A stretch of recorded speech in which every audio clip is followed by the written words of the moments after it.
Carson-Newman defeats Wingate by 34 points, 88-54. Andrew Rogers now here with the Wingate Eagles head coach Mike Mincey for the Eagles Sports Network. Coach, second time in a row that Wingate's come here, and you have reset the largest win against the Bulldogs, defeating them by 34 points today, in large part because of your second half. You outscored them 57-27.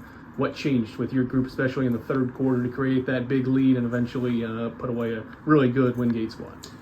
I think, in terms of the way that they defend, especially out of the zone, they're going to make you shoot a lot of threes, and sometimes it's hard to get the ball inside the perimeter or inside the paint. And, I think we did a few times, but, we shot the ball extremely well. We hit, 10 threes in the second half, I believe, and I think 8 in the third quarter when we had our biggest run.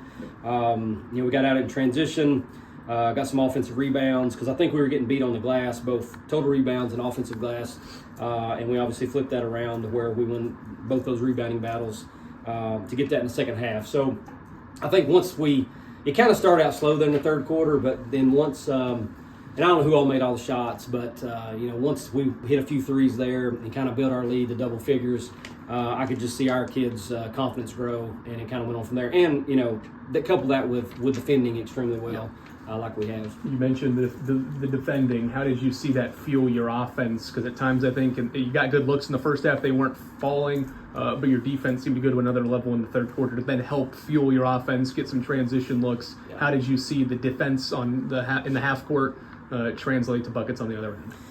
Well, we obviously know that they're wanting to get it into 20. She's a good post player, and of course we got into foul trouble with both Lindsay and Abba. And Abba had a great first half and had a good game in general. And then we had to guard with Knuckles, and she's certainly capable. But it takes secondary defenders. I thought our team defended really well that last 5 minutes with Knuckles at the 5. I thought we did exceptional there. And I think that when you're getting stops, it's going to fuel your offense. In the first half, I felt like we gave up too many straight line drives. Obviously put them at the free throw line 9 times. They made all 9 of them in the first half. And then, like you said, we were taking some open looks from the perimeter, just didn't make them, just didn't convert as much. I think we were 7 of 23 in the first half, and I wasn't sure if we would take that many in the second half, but once it started falling, obviously I'm going to continue to give them the green light. Yeah, several individuals to highlight from this one. Maddie Knuckles' career day, most made field goals in a game with 6, had 15 career high, and then the most outstanding part about it is her 9 blocks, one shy of the program, or tying the program record for blocks in a game.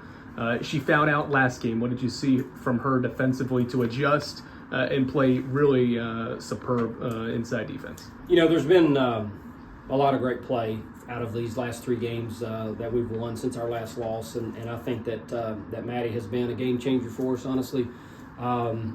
She's 6 foot tall. We began starting her at the 4. I think she earned that right, and I think she's continued to earn that right. I mean, we played sloppy there at the very beginning of the game in the first quarter, and I think she had a couple of blocks that saved easy buckets. She's just a super versatile player. In both defending near the rim and certainly shooting. I mean, she's basically made a 3 almost in every game this season. Her offensive numbers are very consistent throughout the course of the last 10 games, and that's why we have that lineup. And I've been wanting 25 to 27 minutes out of her, and she gave us almost a double-double today. Speaking of double-doubles, Jennifer Sullivan, 17 points and 10 assists in her 3rd consecutive game as the starting point guard, having the ball in her hands a lot. First time players had a double-double in points and assists since Michael Wester in 2018 in the NCAA tournament. What have you seen from her, though, and how she has grown in this role as a scorer and passer? Yeah, I mean, she's finally healthy again, and she wasn't healthy when we lost. She wasn't technically healthy at Newberry, and now I think these last 2 games against Wise and Wingate, she's back to full strength. She can breathe again. She's in good health, and she's played that way. And she was actually a negative overall on the the assist turnover ratio chart, and she popped that.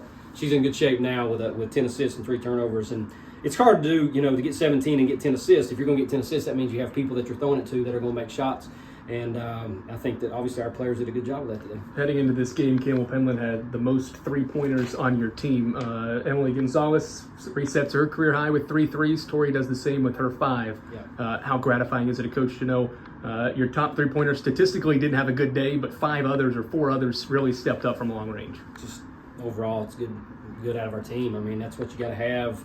You don't want to be just one player can make a 3 or 2 players. You want to have multiple players do that, and honestly, I think that the way we've been defending each other in practice, from a physicality standpoint, has helped us. Obviously, today a lot of it was against the zone or in transition, so they were a little bit more open than maybe we've allowed ourselves in practice to be. But Tori's played great since she came back from the concussion.